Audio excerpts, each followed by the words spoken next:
उत्क्षेपनीय कर्म म्हणजेच बहिष्कार. आता उत्क्षेपनीय कर्म म्हणजे काय? उत्क्षेपनीय कर्म म्हणजे बुद्ध धम्माच्या विनयपिटकातील एक संघकर्म, ज्यात एखाद्या दोषी भिक्खूला संघातून तात्पुरते निलंबित केले जाते, म्हणजेच बहिष्कृत केले जाते, त्याचा बहिष्कार केला जातो, म्हणजेच त्याला संघाच्या सहवासातून बाहेर काढले जाते. उत्क्षेपनीय कर्म या शब्दाचा अर्थ बघूया.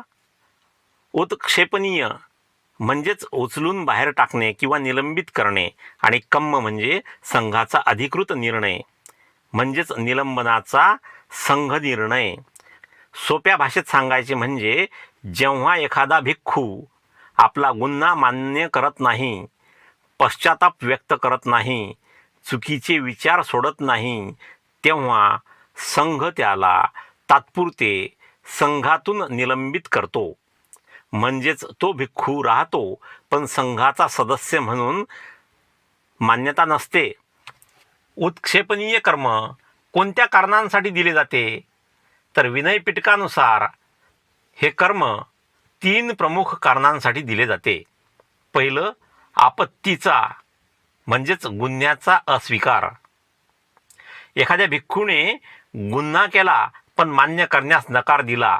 मी काहीही चुकीचे केले नाही असे भिक्खू म्हणाला. दुसरा प्रकार आहे पश्चातापाचा अभाव, म्हणजेच भिक्खूने गुन्हा मान्य केला पण पश्चाताप नाही, सुधारण्याची इच्छाच नाही. तिसरा प्रकार आहे चुकीचे दृष्टिकोन न सोडणे.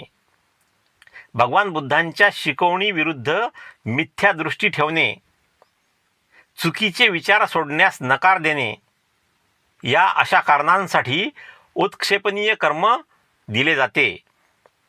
अशा उत्क्षेपनीय कर्माचा परिणाम काय होतो?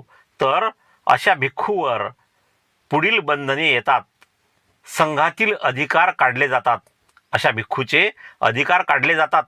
संघाच्या उपोसथ म्हणजेच पंधरवाड्याच्या समारंभात अशा भिक्खूला सहभाग घेता येत नाही.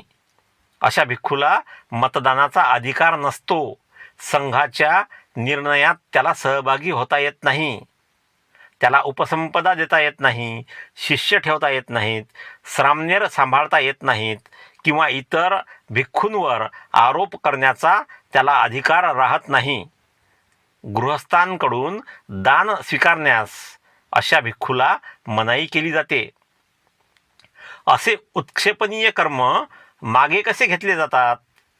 तर जेव्हा त्या भिक्खूने आपला गुन्हा मनापासून मान्य केला, खरा पश्चाताप व्यक्त केला, चुकीचे विचार सोडले, सुधारणा झाल्याचे सिद्ध केले, संघाकडे क्षमायाचना केली, तेव्हा संघ त्याला पुन्हा संघात घेतो. उत्क्षेपनीय कर्म हे सर्वात गंभीर संघ कर्मांपैकी एक आहे, कारण यात भिक्खू जाणीवपूर्वक चूक मान्य करत नाही. हे अहंकार व हट्टीपणाचे लक्षण आहे. यामुळे संघाची एकता धोक्यात येते. धम्माबद्दल मिथ्यादृष्टी पसरण्याचा धोका असतो. भगवान बुद्ध म्हणतात, जो भिक्खू आपली चूक मान्य करतो, पश्चाताप व्यक्त करतो आणि सुधारतो, तोच खऱ्या अर्थाने धम्माचा अनुयायी आहे. थोडक्यात उत्क्षेपनीय कर्म म्हणजे गुन्हा मान्य न करणाऱ्या किंवा पश्चाताप न दाखवणाऱ्या भिक्खूला संघातून तात्पुरते निलंबित करण्याचा संघाचा अधिकृत निर्णय, जो त्याला सुधारण्यासाठी व धम्माची शुद्धता राखण्यासाठी दिला जातो.